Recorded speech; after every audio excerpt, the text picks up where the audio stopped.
Today, class, we're going to be reading an excerpt from the novel War Horse by Michael Morpurgo, and we're going to be using some reading strategies to help us figure out the meaning of the text. I want you to pay close attention as I read and watch me as I model the strategy. Through the long, hard winters and hazy summers that followed, Albert and I grew up together. A yearling colt and a young boy have more in common than awkward gawkishness. What do you think awkward gawkishness means? Whenever he was not at school, in the village, or at work with his father on the farm, he would lead me out over the fields and down to the flat, thistleless marsh by the Torridge River. I'm thinking that I'm seeing lots of farmland and open fields, maybe a lot of vegetables and just open wide land. Here on the only level ground on the farm, he began my training, just walking and trotting me up and down, and later on lunging me, first one way and then the other. On the way back to the farm, he would allow me to follow him at my own speed, and I learned to come at his whistle. Not out of obedience, because I always wanted to be with him.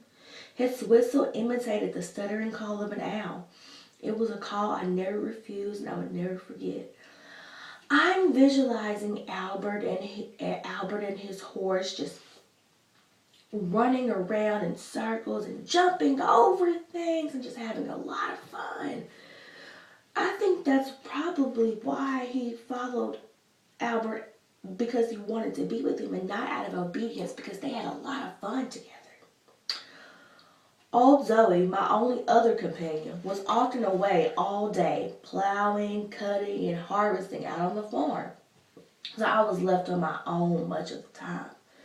Out in the fields in the summertime, this was bearable because I could always hear her working and call out to her from time to time, but shut in the loneliness of the stable in the winter, a whole day could pass without seeing or hearing a soul, unless Albert came for me.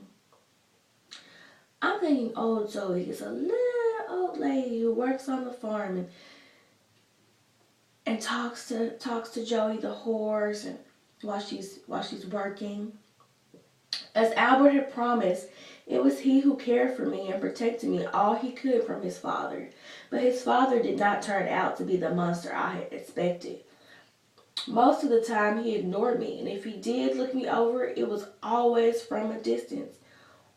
I'm going to ask a question. I'm going to ask myself, why do I think that Albert thinks Joey needs protecting from his father? Maybe if we read on, we can find out. I would never from time to time, he could even be quite friendly, but I was never quite able to trust him, not after our first encounter. I would never let him come too close, and I would always back off and shy away to the other end of the field and put old Zoe between us. On every Tuesday, however, Albert's father could still be relied upon to get drunk, and on his return, Albert would often find some pretext to be with me to ensure that he never came with me. Oh, see, we read on and we found out why, because Albert's father is a drunk, and that might scare the horse Joey. Do you think it would? I'm going to ask you a question. I'm going to ask myself a question and wonder if that maybe scares Albert too. On one such autumn evening, about 2 years after I came to the farm, Albert was up in the village church ringing the bells.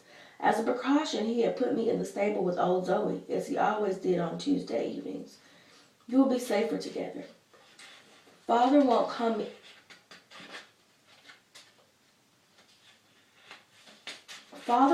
in and bother you, not if you're together, he'd say. And then he'd lean over the stable door and lecture us about the intricacies of bell ringing and how he had been given the big tenor bell because they thought he was man enough already to handle it, and that in no time he'd be the biggest boy in the village. Well, now, on the last page, I was visualizing that old Zoe was a little old lady who worked on the farm.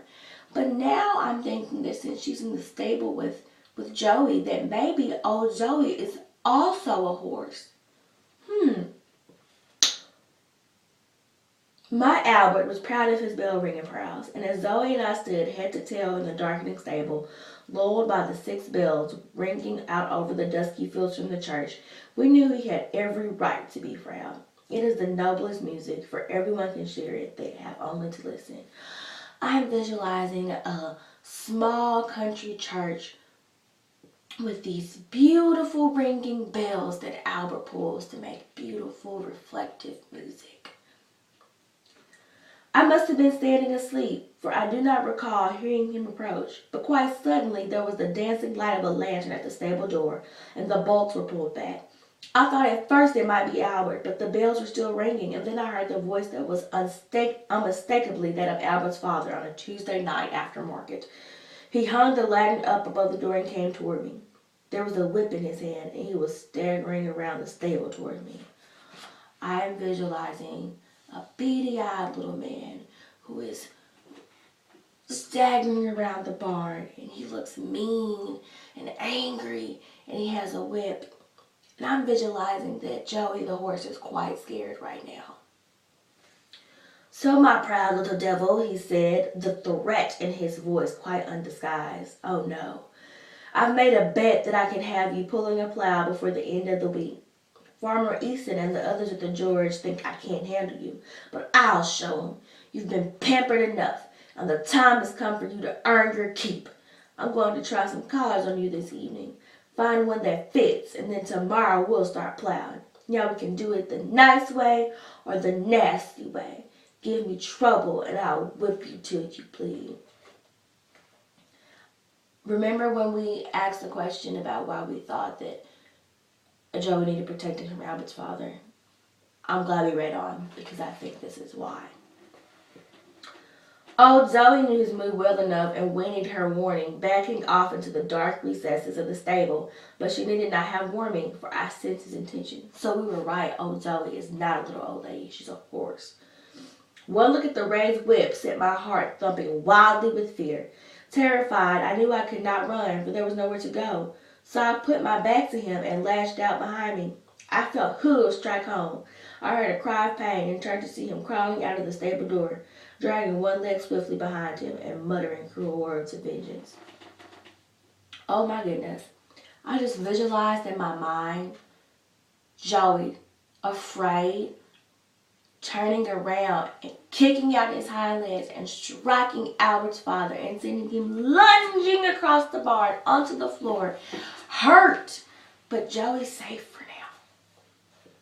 That next morning, both Albert and his father came out together to the stables. His father was walking with a pronounced limp. We were right. They were carrying a collar each, and I could see that Albert had been crying, for his pale cheeks were stained with tears.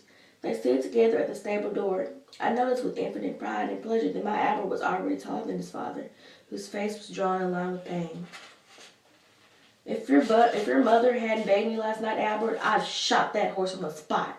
He could have killed me. Now I'm warning you, if the animal is not flowing straight as an arrow inside a week, he'll be sold, and that's a promise. It's up to you. You said you can deal with him, and I give you just one chance. He won't let me go near him. He's wild and vicious, and unless you make it your business to tame him and train him inside that week, he's going. Do you understand? That horse has to earn his keep like everyone else around here. I don't care how pretty he is. That horse has got to learn how to work. And I'll promise you another thing, Albert. If I have to lose that bet, then he has to go. He dropped the collar on the ground and turned on his heel to go. I am visualizing that Albert is very sad, very upset, and crying as he's walking towards the stable, and I'm thinking Joey looks very confused. As we continue reading War Horse by Michael Morpurgo, I suggest that we use visualization to paint such a pretty picture of the horse and the boy and the love they share for each other.